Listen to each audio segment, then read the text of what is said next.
Hello and welcome back. We are here for another week of vintage lunches from the 1920s. And this week we are featuring some of the things that you guys voted on our last live call.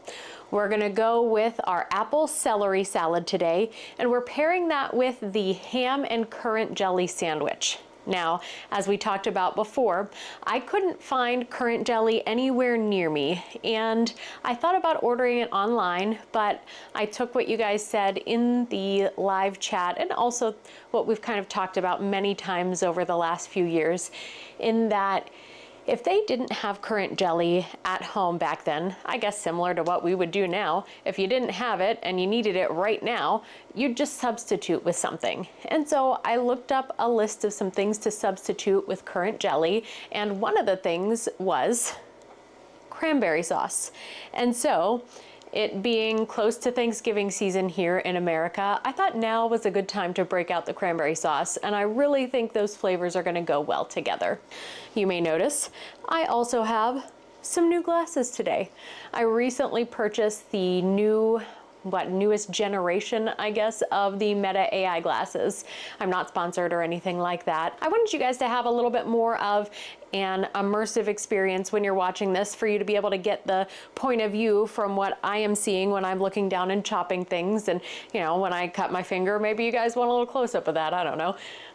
But I just thought we're gonna try these out and see if we can get some better camera angles and have you guys feel just a little bit more like you're in the kitchen with me. We're gonna get started first with the salad. Let's get that going.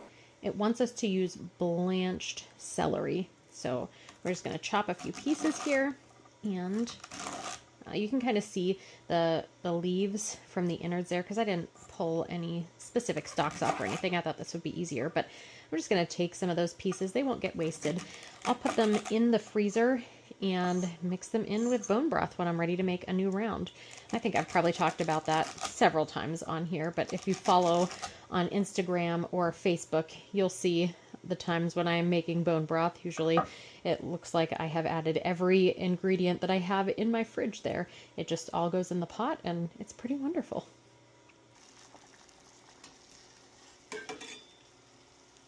Let that be there for a few seconds. I don't actually know how many seconds blanching is. I usually just do it till it's kind of floaty. Looks pretty good. That's probably enough, you think? Alright. And then whenever I am blanching, I like to have just some ice water next to it so we can stop the cooking process there. We have our red apple here. We're going to chop the top off. And then we have to get the core out. And then also, it wants us to pretty much cut most of the middle out of this, so we'll see how that goes. Okay. I probably have an apple core somewhere, but the apple core I have probably also slices as well. Let's just cut the whole thing out, and then we can cut the middle and the core from the flesh if we don't want it. I'm gonna be very careful here. Don't worry. I'm not gonna hurt myself. So much pressure with you guys watching. There we go. We're gonna chunk. We'll make the rest of this easier. Come on, man. All right, this is taking forever. I'll be back when this is done. All right, we have everything all hollowed out here. And it was a heck of a job. I finally broke the spoon out. I was able to scrape it once I got down in here because it was holding on in there. I've sprinkled this here with the lemon juice, and it wants us to sprinkle inside too so it doesn't get brown. So let's... I don't know if that's so much a sprinkle. I'm just gonna... There we go. We have our blanched celery here. You can see. We're gonna mix that, I believe. Let's double check here. Mix with the chopped celery. Sprinkle with lemon juice to keep from discoloring, and sprinkle the inside of the apple cups. Okay, we've done that. Now, mix some boiled dressing in. We have some of that here. We probably need a bigger cup. Let's mix it in here.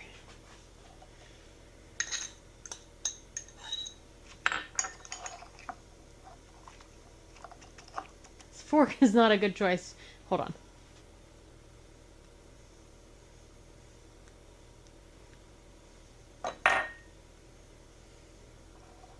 That seems like enough. What do you think? Okay, put it back in here. And I'm going to put this in the fridge.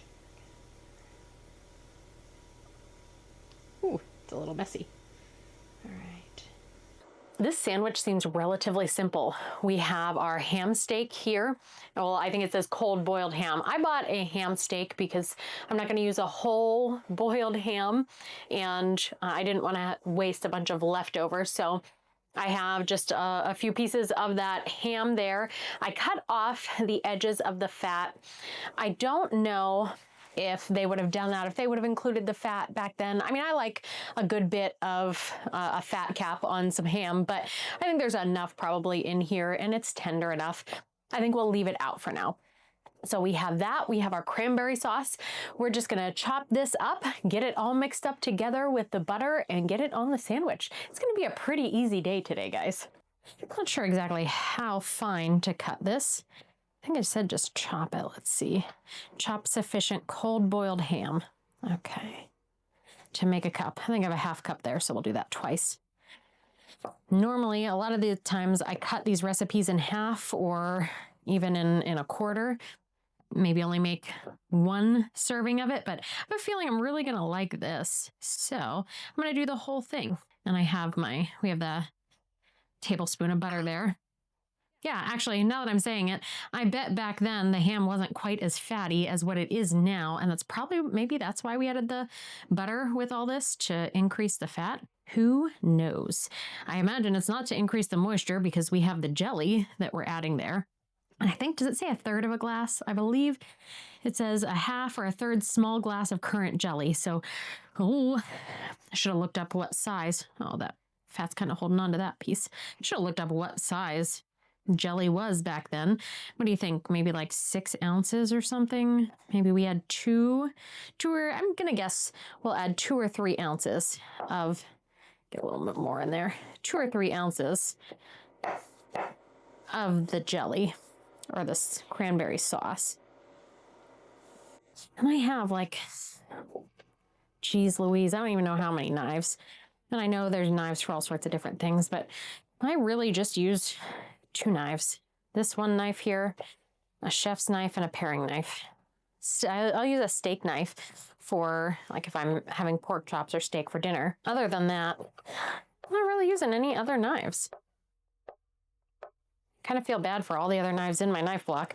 They're probably sitting there just waiting all these years, like, please pick me, pick me. And every time they know they're not getting picked, the poor things. There we go. I think that's good. And now, as I always underestimate, I have no idea what size of bowls to be using. This thing is full. Is this a cup or a half cup? Oh, this was 1 cup. I'm an idiot. We have 2 cups here, so I have doubled it. All right, I got the right amount of ham measured out here. And we also have the cranberry sauce. So we'll go ahead and mix that together here. Maybe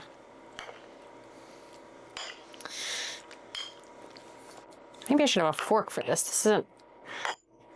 Should the butter have been melted? Was I even supposed to add butter? Did it actually say to add butter? Mix with it. Tablespoon of butter. I feel like the butter should have been melted now that I'm mixing this up, because it's not. What do you guys think? It's weird. It's weird, right?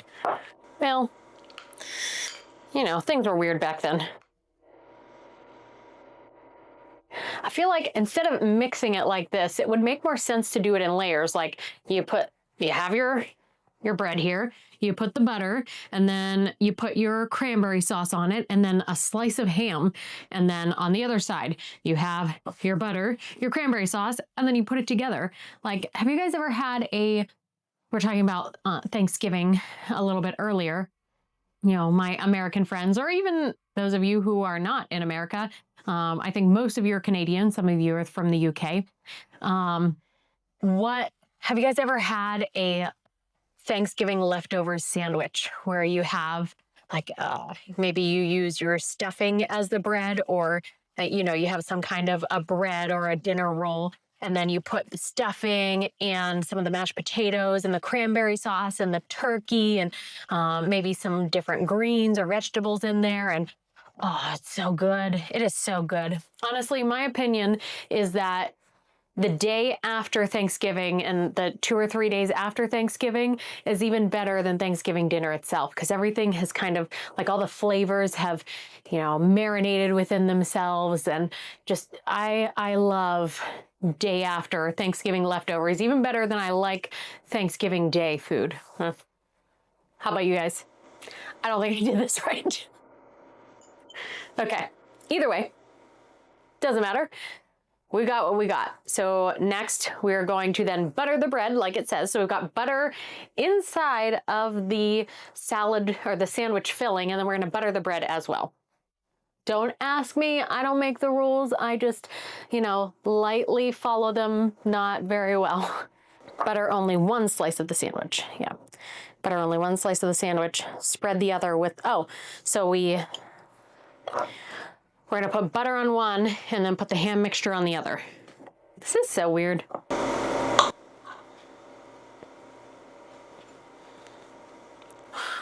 right, is this soft enough? It's cold in Pennsylvania right now, and I keep my kitchen windows open, and even though it's cold, and we keep the house depending on how it feels. Sometimes I'll keep it at 70, sometimes 72. If I feel really chilly, sometimes 74. But I keep the windows open as well so that there's always air circulation coming through the home. And my butter sits like right over here somewhere, so the window that's right there blows in and keeps the butter kind of cold. It's spreading well enough though. Some of it I think is the bread too. I got the gluten-free bread, so that's a lot of butter there. Let's get it on this.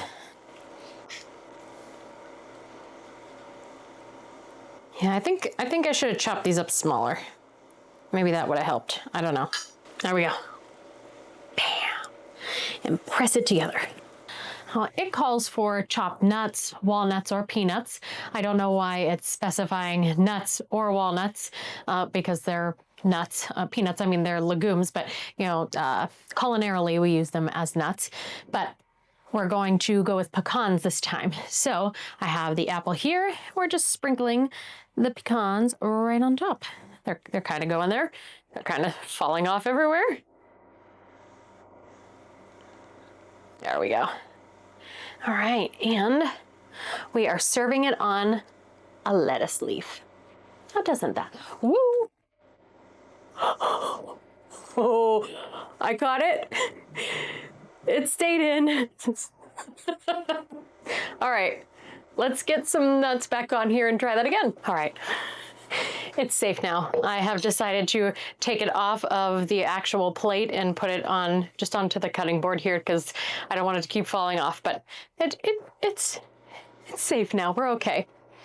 If you want to see the inside of what the sandwich looks like, there you go. You can see that. I think we'll start with actually, I was going to say the salad, but let's start with the sandwich. This one is already breaking off a little from where I tried to spread the bread. So we're gonna go straight with this one. I don't know how it's gonna go, but yeah, my prediction is we should have chopped it up a little bit smaller, finer, but we'll see. There, you guys can see that a little bit better. A little more close up. Cheers. As I suspected, that's delicious. That combination, the ham, I definitely got a chunk of the butter in there. I could taste the butter. So the ham, the butter, and the cranberry sauce with a little sweetness in there, that was fantastic. I would definitely eat that again. Now with this salad, I don't know if I should be like just scooping in with a spoon. Am I supposed to cut it? It calls this the cup. So I feel like we should just kind of scoop out, but I can see it now, and I just watched it happen. As I try and scoop in, it's gonna go off to the side. Maybe I shouldn't have filled it quite so high, but it felt like I should. I don't know. Let's Let's try it. Okay. It's falling apart. Okay. Get a little in there. Oh. All right, do I have some of the celery? I think I have apple and celery and nuts. Let's see. I think this is just okay. Again, the boiled dressing with the fruit is not my jam. Let's give it one more try. Let's get a little bit of a bigger bite in there, I think. Make sure I have, all right, I got celery, I've got apple, I've got nuts. That second bite was definitely better. I really like the crunch of this.